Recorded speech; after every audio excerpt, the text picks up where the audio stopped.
Welcome to the School of Morton podcast. I'm Scotty Campbell with WWE Hall of Fame inductee Ricky Morton of the Rock and Roll Express. Hello, Ricky. Hello there, Scotty. Man, my old country butt's back on here again this week. Man, after a great, exciting weekend, and I got another great, exciting weekend coming up this weekend in Pittsburgh. This Saturday, December 2nd, Pittsburgh, Pennsylvania, KSWA welcomes Ricky Morton. Yes, you give the address on that, Scotty. It's 242 51st Street in Pittsburgh, Pennsylvania. Yeah, man, all your wrestling fans come out. Robert and I will be there early signing autographs, and I know we're going to have a great night of action that night. So, man, if you're into wrestling, you're in the Pittsburgh area, come and check us out because the Rock and Roll Express will be there.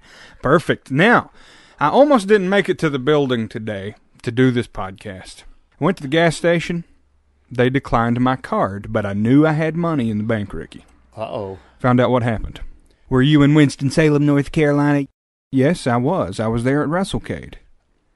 Boom. They flagged it thinking that I shouldn't be here geographically, apparently. Oh, really? Yeah. So your credit card company did that? The bank. Yeah, the debit card, the Visa. Mm-hmm. So they fixed it, and I gassed up, and here I am, my smiling face with my pearly whites, Daddy. I love it, love it, love it. You know what, Scotty, I'm glad you mentioned WrestleCade. Man, I'm telling you, what a great time. And all the wrestlers came out, and I thank Tracy Myers for having us there. Well, having a lot of the guys over there. Man, it was exciting. I mean, it was sold out to the peak. And that was a crowd if I've ever seen one. I mean, shoulder to shoulder at the autograph signing and photo op period. And the matches had so many people, so much talent. It was a great weekend. Yet it was unbelievable. But you know what? You're talking about a crowd. I'm talking about one of those big, big crowds. That night we went over to Starrcade, Greensboro, North Carolina, the home. Now I'm talking about the home of Starrcade, Greensboro, North Carolina, with WWE. And a lot of people ask me, says, how was it, Ricky Morton? Man, and I just got to say this, ever since they put us in the Hall of Fame, and I don't know, it's like royalty.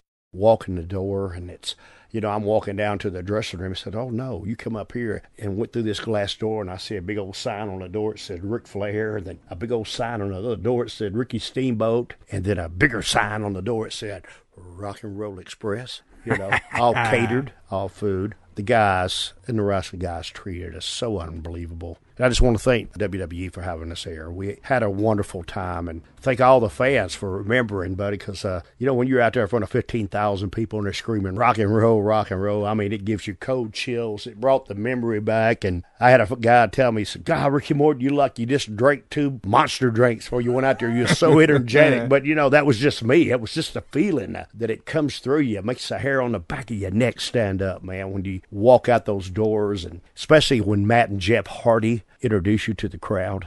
Man, I'm telling you. And please believe me when I say this, and this is everybody that's out there in our business or wanting to be in our business. I'm 61 years old and don't ever stop dreaming. Dreams always come true. You know how many times I've dreamed of that, Scotty, since back in the day when you worked on top and you've been out here on these independent circuits and opportunities like this occurs. Please, guys, don't let everybody tell you no, that you can't do something. Don't let everybody tell you that you can't dream, because sometimes dreams do come true. Gosh, I had a wonderful time. Now, I saw footage. I wasn't able to be there, but I saw video on WWE.com of the Rock and Roll Express, Matt and Jeff Hardy, and New Day, Big E, Kofi, and their partner. Well, and you were in motion. Well, I was in motion, but, I'm not one of those, what do you call it, tweeting or twerking. Twerking, okay. Twerking, that tells you how country I am, isn't it? But I tried. Man, I love those guys. Man, they are so, they bring out the energy in you, too. It's contagious, day, buddy. Well, I'm telling you, everybody in that building screaming and hollering, and it was really cool. Words can explain it. I'm serious, Scotty. The words can't explain it. Well, since I couldn't be there, and I know a lot of people listening couldn't as well, geographically and such, but Ric Flair returned to WWE that night, Saturday night in Greensboro, and was there with his daughter Charlotte, who was in a cage match, correct? Yes, sure was. How was Ric Flair received? Well, I'm going to tell you this right here, and especially all our fans that are out here listening. Don't ever tell me don't tell nobody. Spoiler alert. Spoiler alert. Here we go. because all the questions that you want to ask me, and I think we're going to wait, Scotty, because next week on our show, we're going to have Ric Flair on here. And he's told me that we can ask him anything, and he would answer it. To tell you the truth, Ric Flair, man, to me, he's the real world champion. There's nobody that even comes close to him. Known Ric for a long time, and I'm going to get Ric to explain this. Ric showed me his scars, and wow, man, and even my wife had something to say.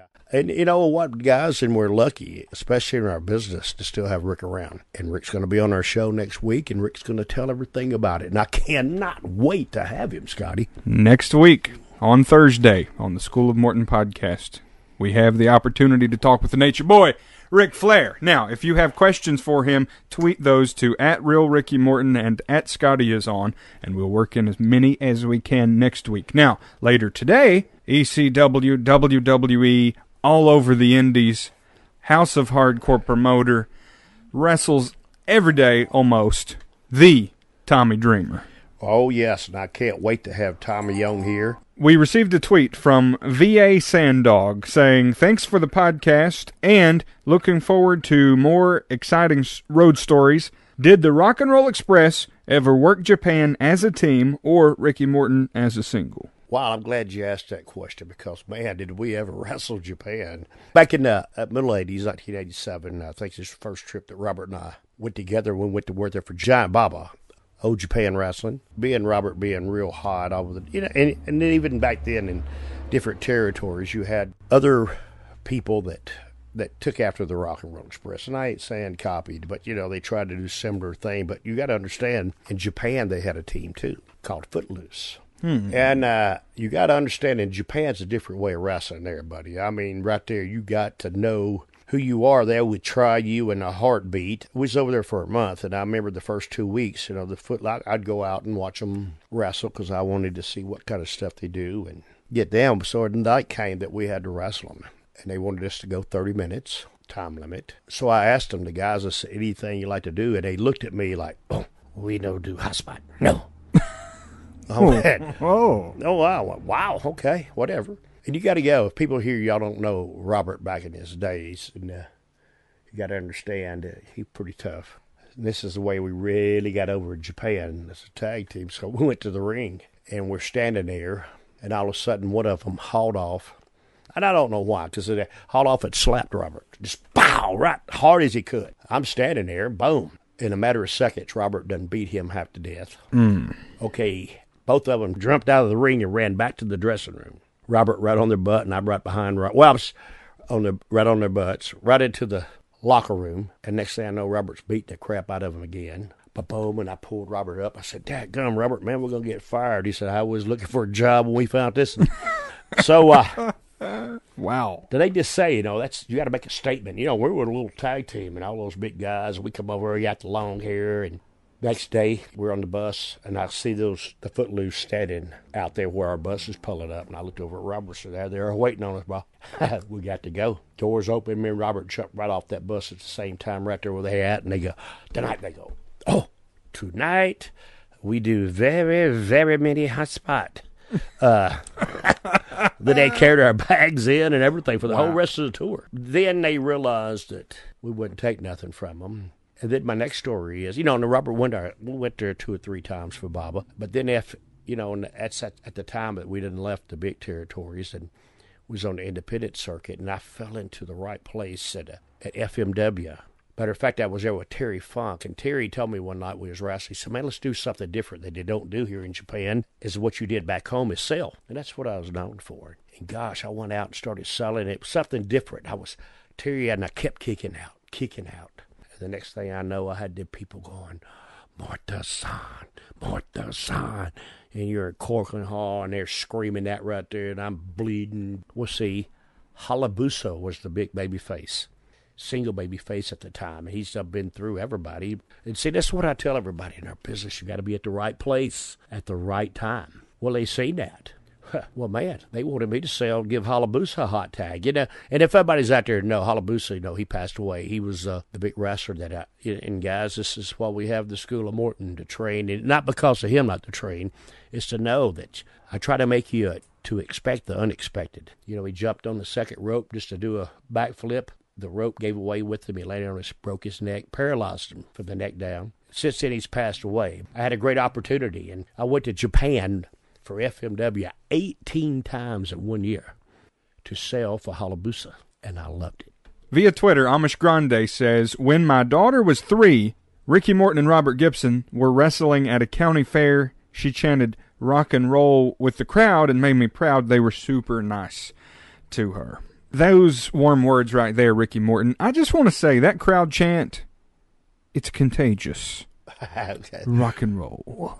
Rock, it just goes with the flow. We was talking about that earlier. I mean, it's been a long time since I've been in front of 15 or 20,000 people, except at WrestleMania, but it's a different time there. But when the spotlight's on us and we go to the ring and the fans are showing their respect, contagious. I mean, it's contagious to me because I didn't want them to stop, man. Boom, boom. I didn't want to get out of the ring. So cool. Had a great time, and it happens every night, though, man. This weekend in Pittsburgh, we have them hollering rock and roll, too. Rock and roll. Now, I saw a video clip from WWE Starrcade 2017, and of the Four Horsemen, Arn Anderson was in the ring for a moment with Dolph Ziggler. Gave him the spine buster. Yes, he did. Yeah, and rode right out. Hadn't missed a lick, has he? No.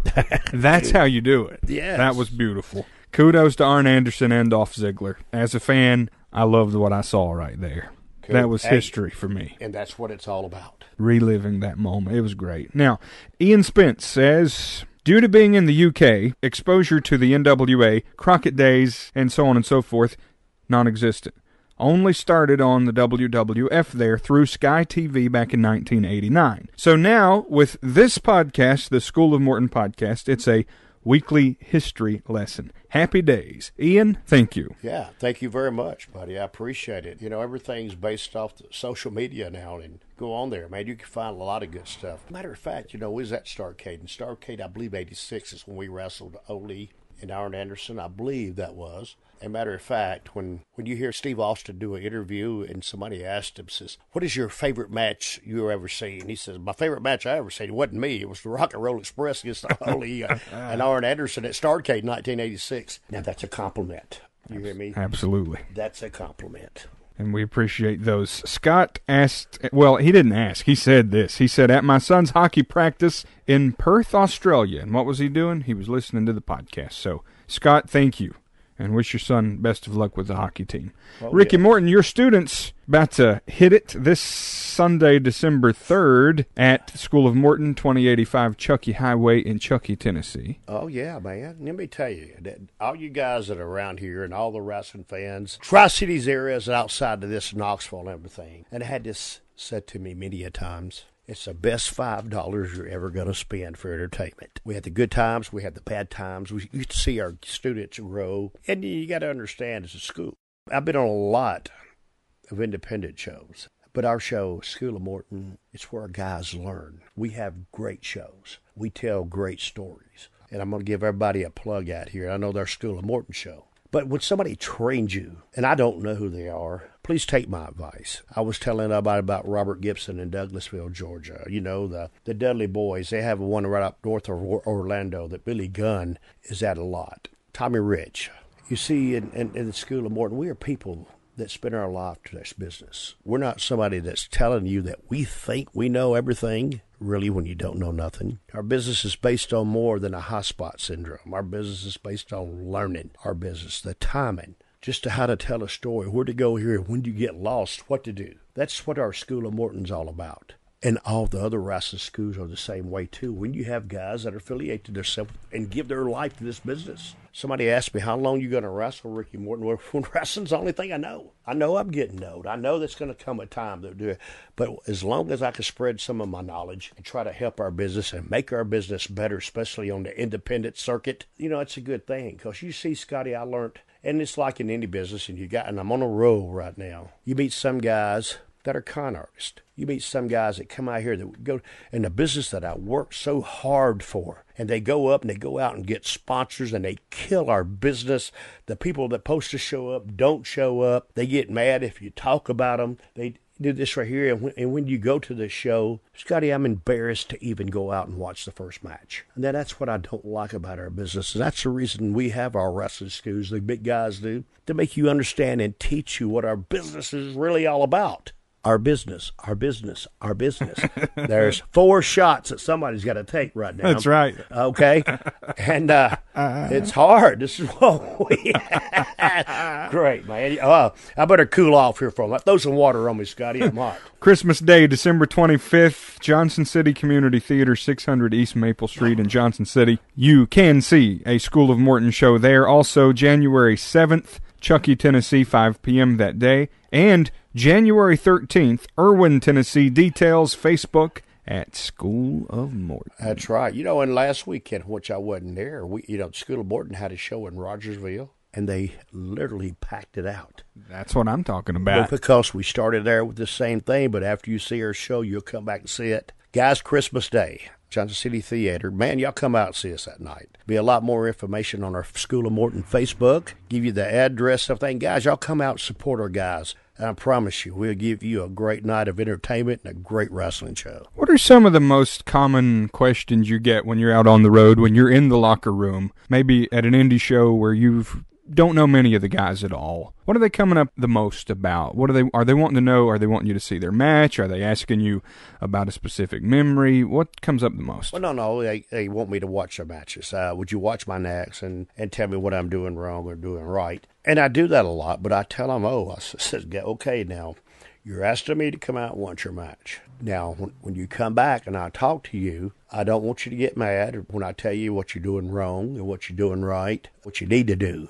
So you're asking me, and I'm going to tell you the truth, what I think. My opinion to you might not mean nothing, but you're asking me, so I'm going to tell you the truth. And that's good, though, because, the guys still, a lot of them do, and what really them don't understand, and guys, and I'm going to give you a little bit of a hint here and try to do this. I watch every match just to see how guys are. But you know what, Scotty, and a lot of you guys out there, please take my advice. Most of you look alike. Most of you do the same spots. So most of the time when I go out, the first 4 matches are the same. I think it's the same guys in there wrestling. It's got on different color tights. Stop and think about that, fellas. Stop and think about when you're at a show, what are you going to do that's different from everybody else? You see, then you catch the eye of somebody like me. Then if you catch the eye of somebody like me, there's no telling else who's wrestling, because guys that are looking for you talent and some big stars that run promotions, you see them on the show too, and don't think they're not watching either. Okay, they're watching because they want to learn. Be different. Don't be afraid to change, and don't be afraid to be afraid. Go out and do things that if you don't think it's right, all they can do is tell you it was wrong. So go ahead and experiment a little bit about our business. About 10 years ago, it seemed like every time I went to a show, every guy was wearing black and red tights or the pleather or whatever it is. All of them, the plastic looking stuff. Oh, everybody. Yeah. It's like, did they order a package for the whole roster, I got you, man. And you know what? Now it's the same thing. It's the kick pads, like the shorts, trunks, but they just have different designs on them. Fellas, be creative, man. That's what makes you different from everybody else. If you're looking to make it big in our business, you got to be different. Helps get noticed. Yes, it does. Okay, Ricky Morton, a lot of questions for you and a lot of answers, including this question. Who's our guest next week? The greatest world champion of all time. The greatest worker of all time. Was that limousine riding, jet flying, kiss stealing, wheeling dealing. Oh, the true world champion of all times. The nature boy himself. Ric Flair. Guys, if you got any questions, make sure you get a hold of us, Scotty1, and we'll be glad to ask Rick all the questions you want. Please send them our way. Twitter at Scotty is on and at Real Ricky Morton. Also Facebook at Scotty on the Radio. Facebook at The Babyface Ricky Morton and Facebook at School of Morton. And it's that time of year where people are spreading love and cheer and people need gifts for Christmas or perhaps for some other occasion. I want you to visit ProWrestlingTees.com and search for Ricky Morton. Yes, the Rock and Roll Express or Ricky Morton T-shirts. And another new company that just came out that is a great T-shirt, Collar and Elbow. You make sure you go on and look at their T-shirts too. CollarandElbowBrand.com and Ricky Morton on ProWrestlingTees.com. without further ado, I guess it's that time of the day to bring on our special guest. We might as well do it in WWE fashion, hadn't we, Ricky Morton? Yes.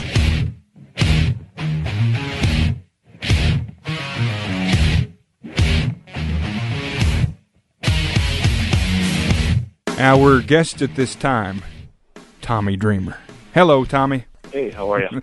We're doing well. Glad to have you on this week's episode of the School of Morton podcast. We've had a lot of questions come in via Twitter, at Scotty is on, and at Real Ricky Morton, also at the Tommy Dreamer.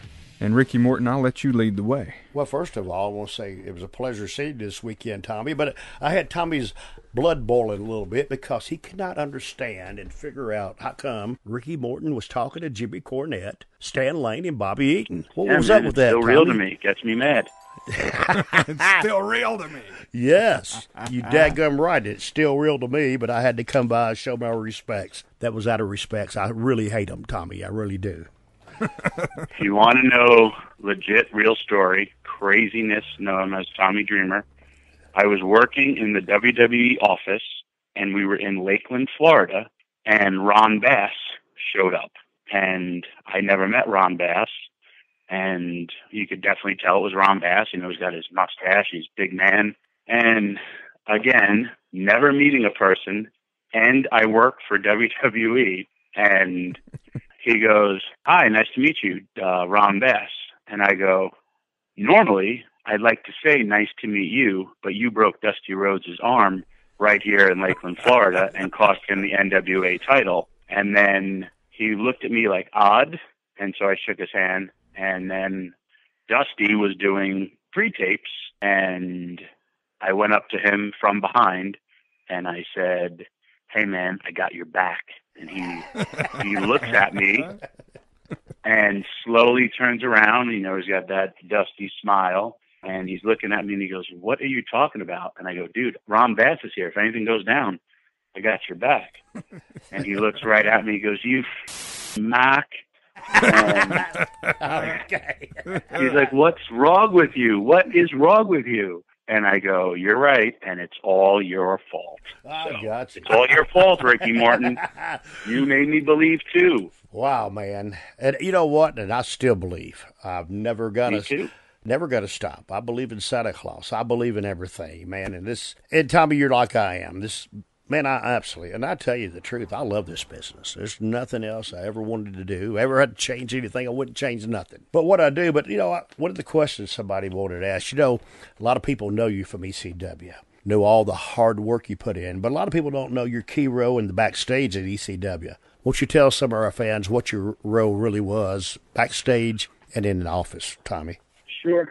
Man, as you know, growing up, second generation that you are, you got to do everything in the business. My trainer was WWE Hall of Famer Johnny Rodz, and he told me, do anything. And I remember first, as soon as I got there, I paid him to train me, and first 2 weeks, I just refereed. I didn't even, he didn't teach me how to roll, take a bump, nothing.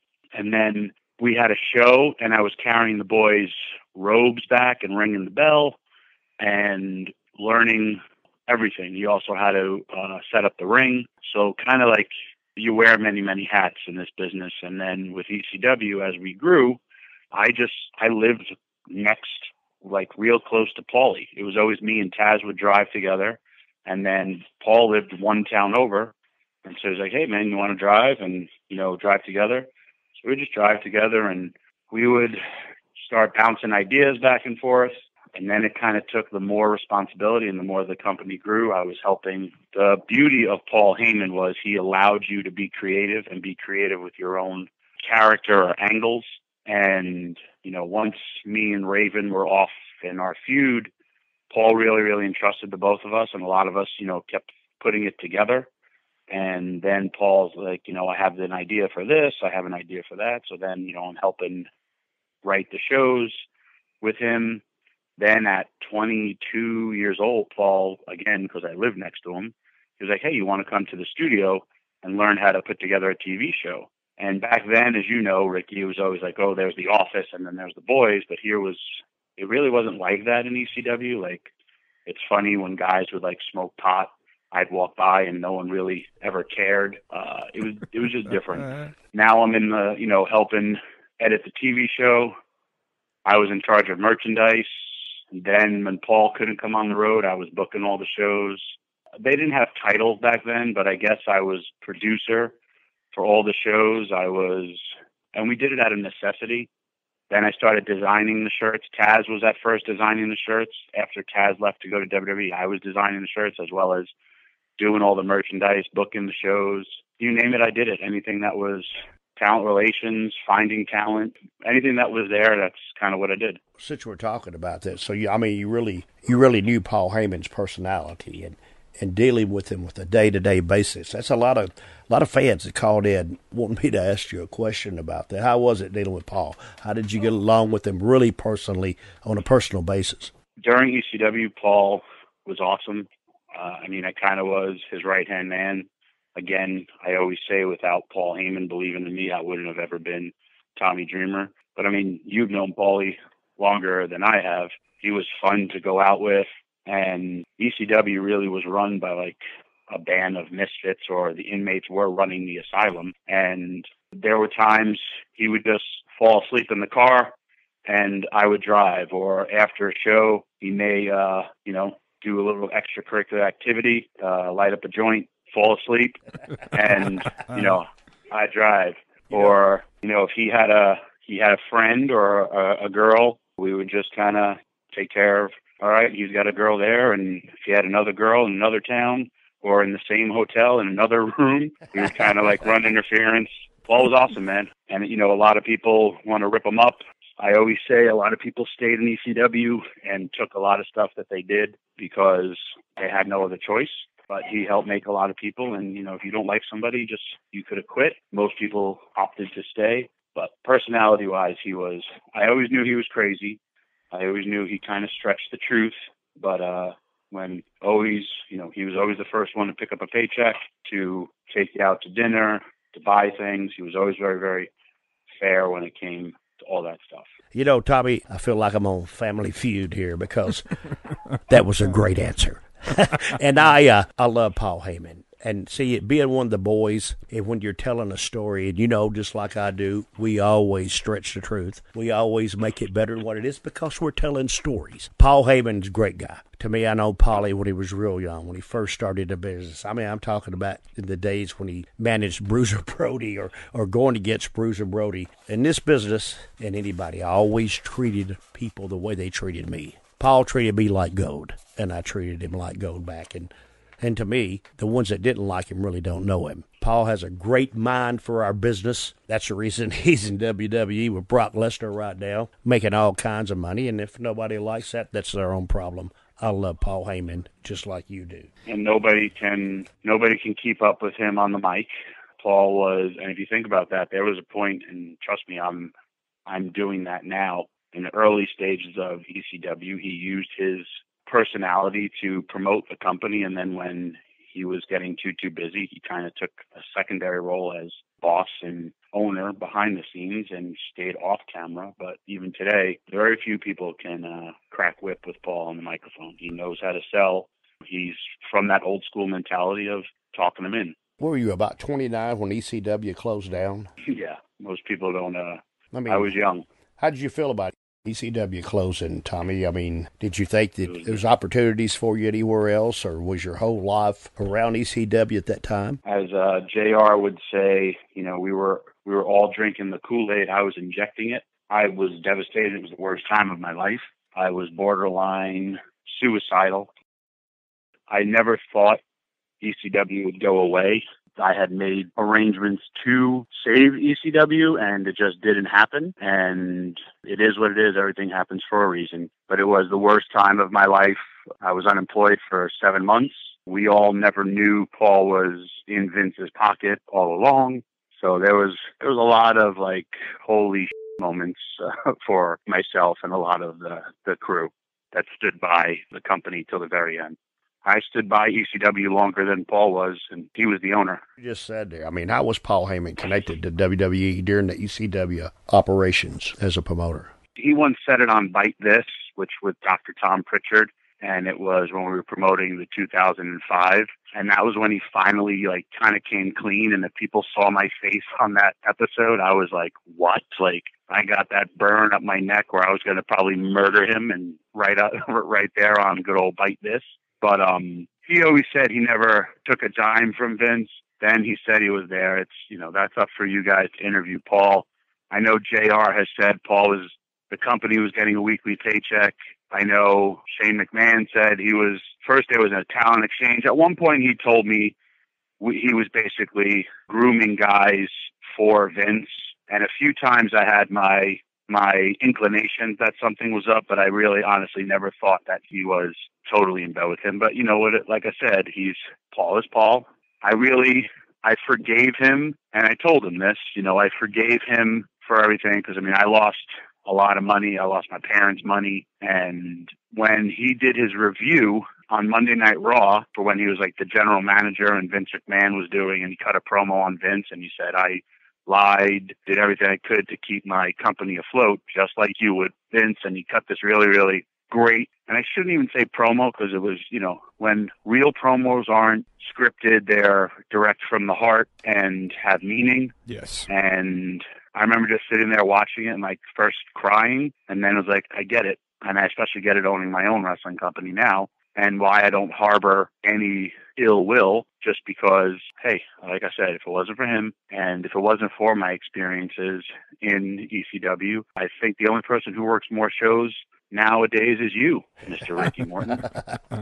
Well, I tell you, I have a blessed life. It's the same. I went through the same thing too, Tommy. And that's the reason today when I tell these kids, nothing lasts forever. You might think it will, but it don't.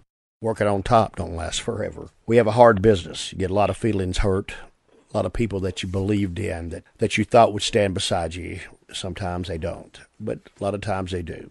And back to that, since we're talking about ECW, I had a guy write in named Jeff. He wanted to know your memories of working with C.W. Anderson, and especially in ECW Quit Match. Man, C-Dub is probably one of the most underrated workers of all time. He's still out there. I was just with him this past weekend. He looks great. We just gelled. C.W. was great. We had some violent matches. You could watch all of them on the WWE Network, and a lot of stuff that he was a throwback where, he'd always work the arm, but we did some brutal stuff. And we had the one famous I Quit match where he gave me a spine buster on razor wire, and talk about times are tough. We wanted barbed wire and we couldn't find it. And so our ring crew just went around Manhattan and cut off razor wire from a fence. And then that was what I was taking. I just took alcohol and wiped it off.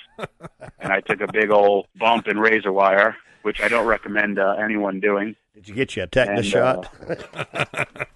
I was too hardcore for tetanus. Oh, I got you. I was in the same situation, something like that, Tommy, one time when Bobby Eaton and I were in a cage match in the town, but the opposition was supposed to bring the cage, and they didn't do it. Oh, we forgot it. We didn't know there was a cage match. So I went out back and tore a fence down. Me and Bobby Eaton both did. And for the cage match, we got the fence and wrapped it around the ring about 10 times. We promised them a cage match, and we gave them delivered. Absolutely. As a fan, that's what I see the business being about, delivering. And Tommy Dreamer, when you at 29 and ECW wrapped up and you went through your period of emotions, which sound very natural to me, how did you find that drive finally to get back out there? At that time, I purchased a home with my parents. I was actually supposed to, JR had called me up and left me a really, really cool message to just be like, hey, Tommy, there's a lot of things going on, but you're definitely being thought of, and you're definitely going to be in the mix. So just hang in there, buddy. And I never, I met JR only a couple of times, and that really meant a lot. I was just plugging away doing indies. This, as Ricky knows, the business bottomed out. There's no more WCW, there's no more ECW, there's no places to go. And I went from getting offered at one point in WCW like $750,000 a year to leave ECW to now I'm unemployed. And when I finally went and signed with WWE, it was not for the money that I had left on the table, but this is our business. And then I had the strive and, okay, well, I'm going to try my best here and in WWE land. And, that's all you can do. I grew up a wrestling fan. Hey, now I'm with WWE. I realized right after my debut that, hey, you're no longer in Kansas anymore, and you got to fight for your spot. And it was definitely a different experience, but I have no regrets about it. I was 29 years old. Most people don't ever realize that because I've been on TV since I'm pretty much 19. But I gave my 20s to ECW and my 30s to WWE, and I had almost a 10-year career in WWE. Now we're getting to the best part. I had a chance not too long ago to come up to work for the House of Hardcore right there in the ECW building. And, man, I was just simply amazed at what you have made up there with the House of Hardcore. Having the opportunity to be in the ring with Big Bubba, Ray, Robert, and I, and listen to the people back in Philadelphia that I know that you done put your heart and soul. And again, during WrestleMania week, I'm going to be back for you at the House of Hardcore. Give us what all about the House of Hardcore, Tommy. Again, life experiences. I had, every time they brought ECW back in WWE, the first One Night Stand, 2005, I wrote the show. I agented every match. I wrestled in the main event. I was set on fire, almost lost my ear. And, I thought, hey, this is going to be it. WWE is going to see it in me. And I was just working in the office. And then it was just Monday. And then the next year I saw that it was going to be more of a WWE product. I still did the show. And then we're bringing back the brand. They took me out of the office and kind of doing behind the scenes as well as, full-time talent. Then I was just a full-time talent. I had left WWE in 2009 because I no longer was happy doing something that I loved my whole life. I've loved wrestling since I was 9 years old, since the moment I saw it. And I had to leave it. And I just felt I had more to offer. I went to TNA. We wrote Hardcore Justice. It was their number one selling pay-per-view. And then the very next day, I saw all politics firsthand. Everything I ever heard about in WCW, I witnessed it firsthand. And then, bounced around. I had a great relationship with everybody. But I was just like, you know what? Let me just do one show. And I did one show, and we did really, really well. And I only did one show the first year. And then the next year, I did two shows. Again, I was like, man, we're doing well. And then I decided let me try to go full blown into this. And man, it was just, I'll never forget. It was in Toronto where I brought the show to Toronto, and we set the attendance record in Ted Reeve Arena, and that's where Ring of Honor goes. And it was it's a real famous wrestling venue. And I had a little television deal with the Fight Network, and I was like, man, I'm onto something. And then we sold out in Australia.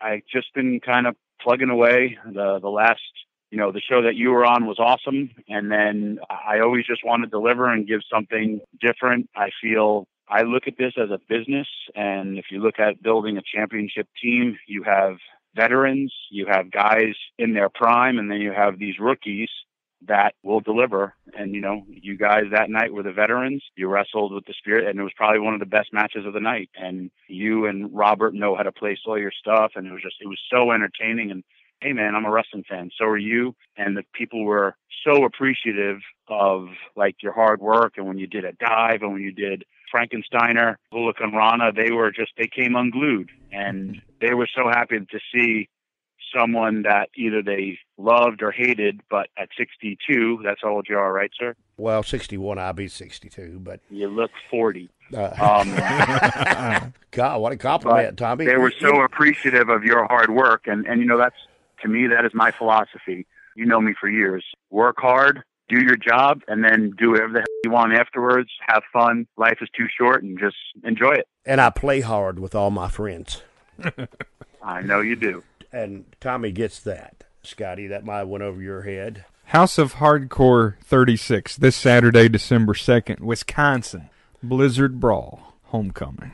Tommy Dreamer, yes, sir. I understand that one WWE diva from the past is having her final match, correct? Yes, sir. Candice Michelle, as a promoter, I use it as a drawing power, and knew I was coming here, and I knew Candice was in Wisconsin from there, And I said, I reached out to her and I said, hey, I know she hasn't had a match since she left WWE. And I said, hey, would you mind coming in and having one last match? You tell me what you want and I'll make it happen. Who you want to wrestle, what you want to do. She was honored. I find it's a lot easier for women to leave the business than it is for men. As a promoter, I've done it as a promotional tool where I had Tracy Brooks's final ever appearance in wrestling. Did that up in Toronto. I did the last time you're ever going to see Tommy Dreamer and Beulah together. I did that in Philly. I did the last time you're ever going to see Tommy Dreamer tag with Terry Funk. I did that. But when it comes to retirement and last match, she's a mom.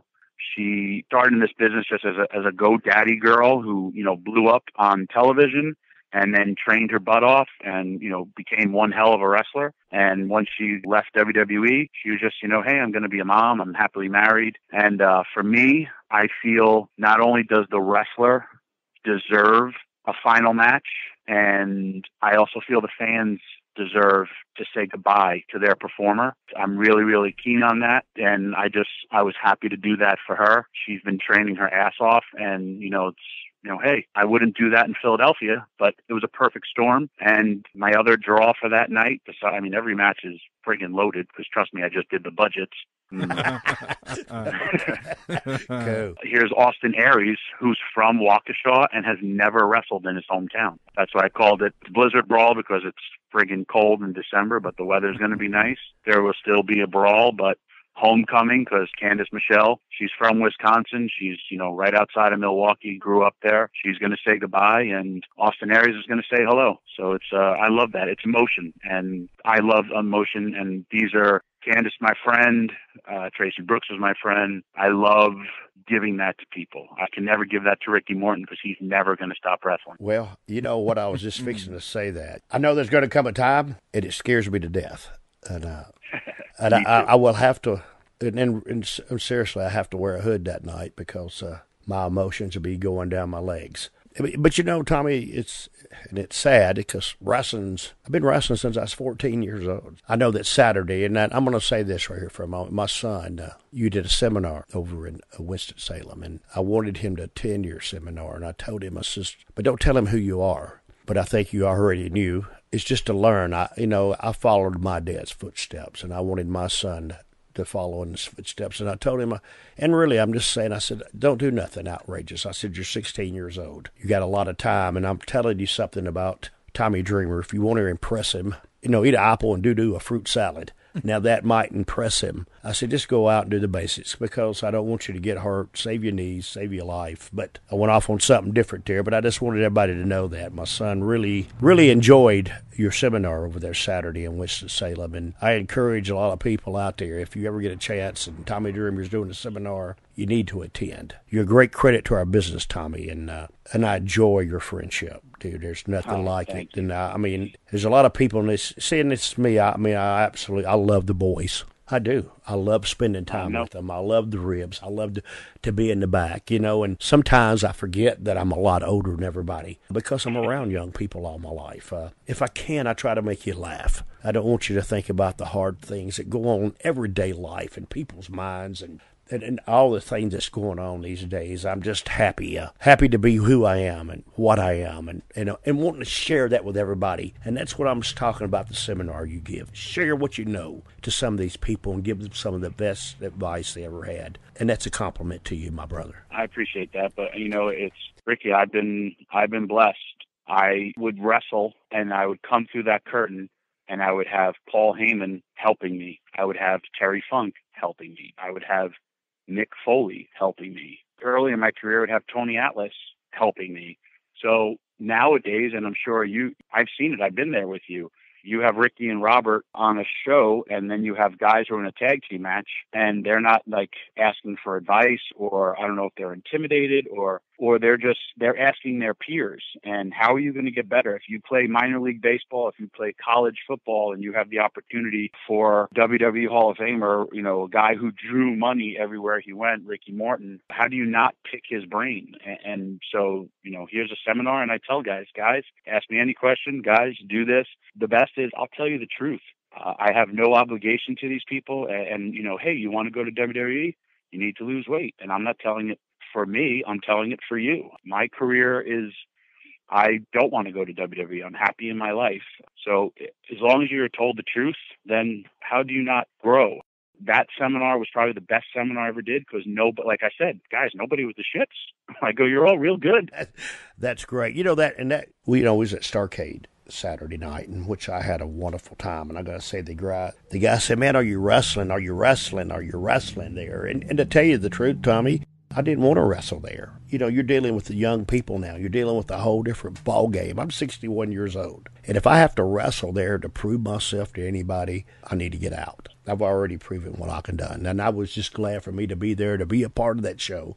And it turned out to be very good. I got to say that, man. It worked out. It was a very positive thing that happened with Robert and I the night. I think the place would have come unglued for a drop kick, but hey, I'm not booking Starrcade. We still could have did that. I tell people, I can still fly. Just my landing gear is a little wore out. Okay. Tommy Dreamer. Arn Anderson busted out a spine buster. I came unglued when I saw it on social media. That was and the awesome. best was he went to pop up, and I think his knees reminded him there's no more popping, and then he rolled on his back and rolled out. Hey, and it was the coolest roll in the world. Absolutely. It was cool, man.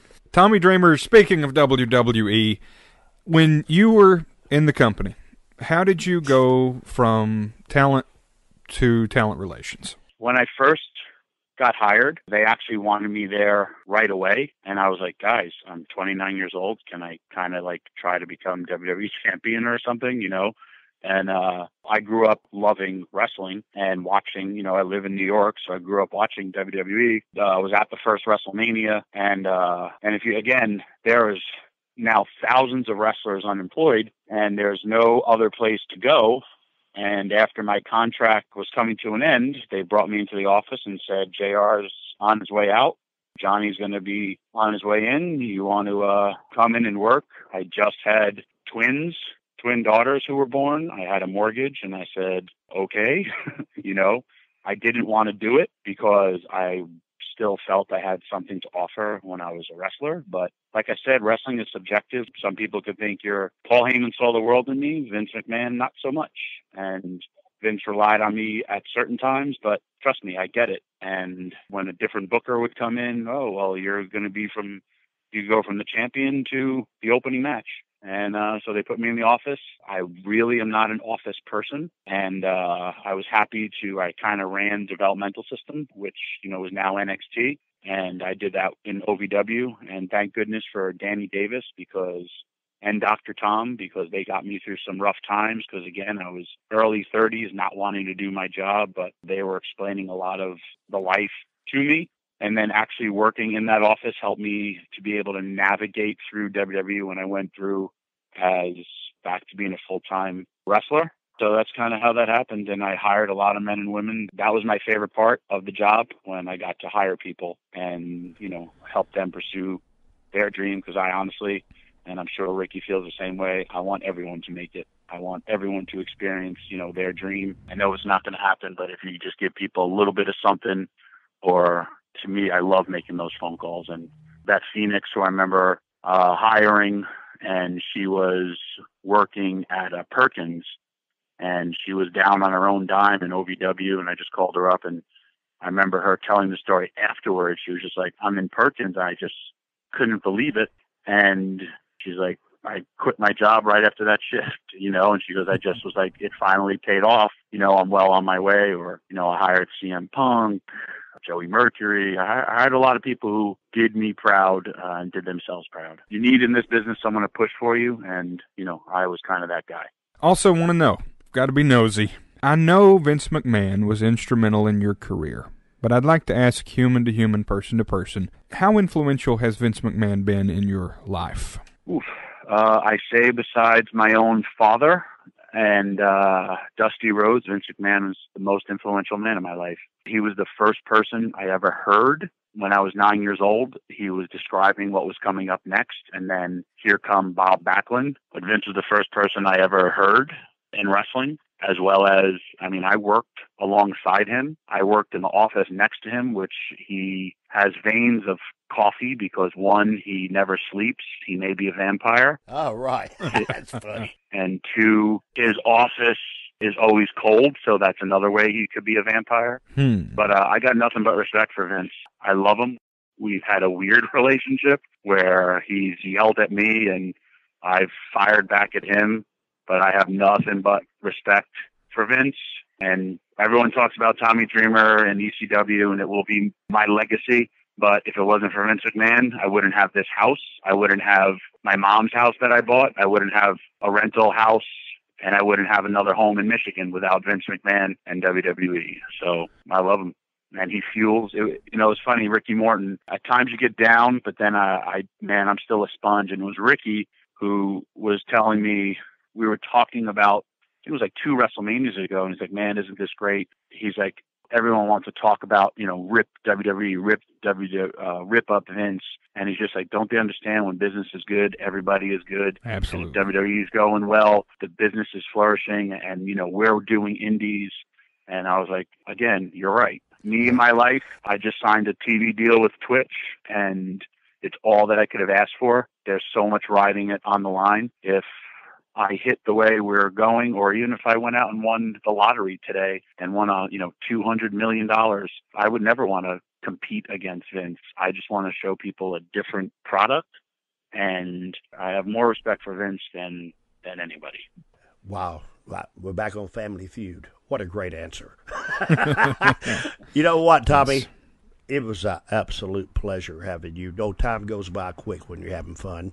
I want to say thank you. I want to say thank you for being on my show, but most of all, Tommy, I want to say thank you for being my friend. And likewise, I love I love you too. And with all our heart, I hope you have a Merry Christmas. I know I'm going to be coming to the House of Hardcore. I know during WrestleMania weekend, and I hope to see you before then. With all my love, I love you, Tommy. You got to get your old ass to Australia. That's the other thing I want to do. I want to bring you to Australia. All right, buddy. I'll be working There's on my passport. a whole continent of women that have never slept with you. Come on.